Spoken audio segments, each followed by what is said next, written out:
नमस्ते। मेवाड़ एजुकेशन में आप सभी का स्वागत है। मैं विजय लक्ष्मी मेवाड़ एजुकेशन से। आज के सेशन में मैं जो ई मित्रा की सर्विस के बारे में बताने वाली हूँ वो है ई मित्रा से आप जीएसटी रजिस्ट्रेशन के लिए कैसे प्रोसेस करेंगे। तो सबसे पहले हम जान लेते हैं कि जो जीएसटी रजिस्ट्रेशन है वो क्या है, क्यों ज़रूरी है, कब स्टार्ट हुआ था। इस प्रकार की जो सारी जानकारी है वो हम आज के सेशन में जानेंगे।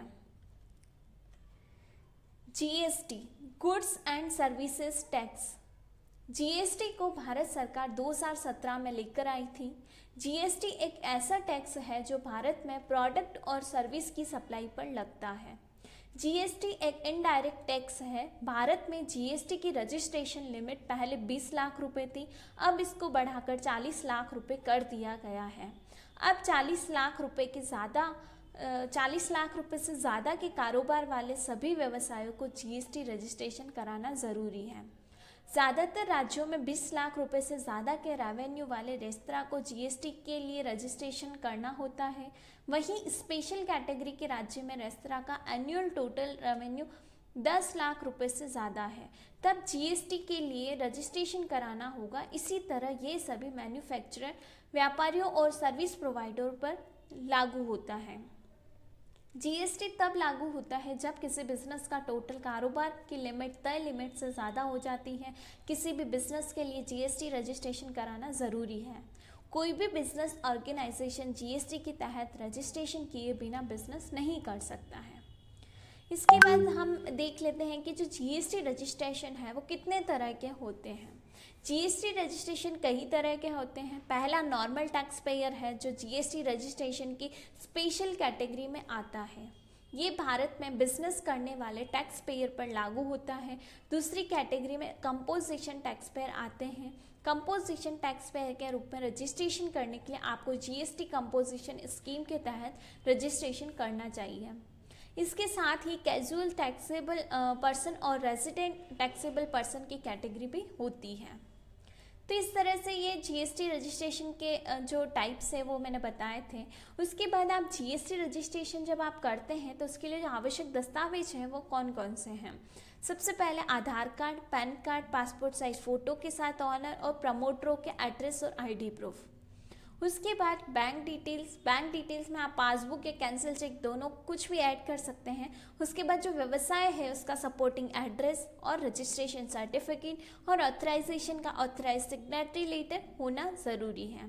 तो ये सारे डॉक्यूमेंट्स मैंने आपको बताए थे। ये डॉक्यूमेंट्स अगर आपके पास है प्रॉपरली तो आप जीएसटी रजिस्ट्रेशन का जो प्रोसेस है वो आप कर पाएंगे।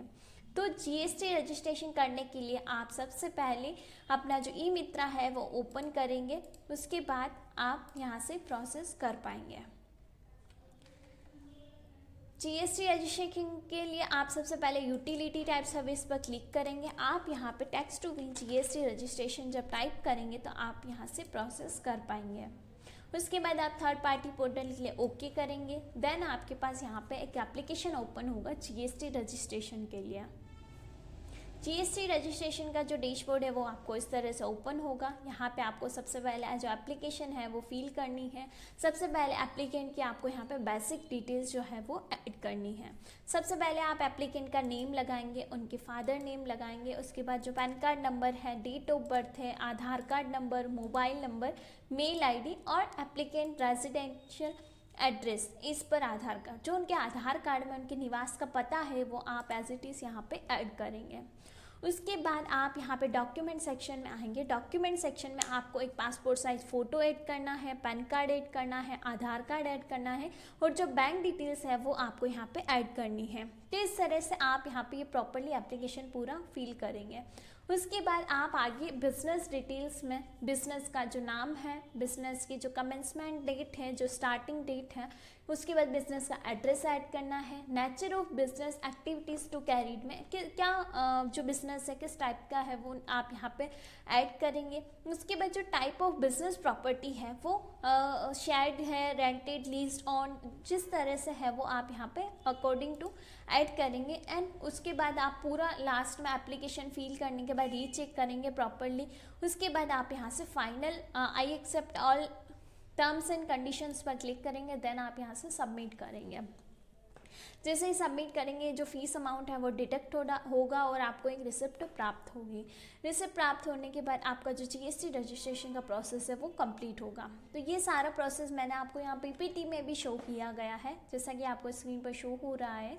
जब आप वीडियो अपलोड होगा तो डिस्क्रिप्शन में एक लिंक मिल जाएगा, वहाँ से आप पीपीटी भी प्राप्त कर सकते हैं। तो पीपीटी में पूरा आपको जो प्रोसेस है वो दिया गया है, तो आप यहाँ से भी चेक कर सकते हैं। तो इस तरह से जो जीएसटी रजिस्ट्रेशन का प्रोसेस है वो आपका कंप्लीट हो जाएगा। तो इस तरह से आप भी जब जीएसटी रजिस्ट्रेशन के लिए प्रोसेस करते हैं और अगर आपको भी कोई इश्यूज़ आते हैं तो हमारी जो हेल्प डेस्क टीम का नंबर है वो मैंने स्क्रीन पर शेयर किया गया है, आप यहाँ पे कॉल कीजिए और आपको जो भी क्वेरीज है वो आप यहाँ से सॉल्व कर सकते हैं। उसके बाद जो हमारे सोशल मीडिया पेजेस हैं वो भी लिंक मैंने आपको यहाँ पे शो किए गए हैं, आप इनसे भी जुड़िए ताकि जो ई मित्रा की नई नई सर्विस के बारे में जो अपडेट्स है वो आपको मिलती रहे। और मेवाड़ एजुकेशन के बारे में और अधिक जानकारी प्राप्त करने के लिए हमारी जो वेबसाइट है वो भी विजिट कीजिए www.mewadeducation.in। Thank you so much.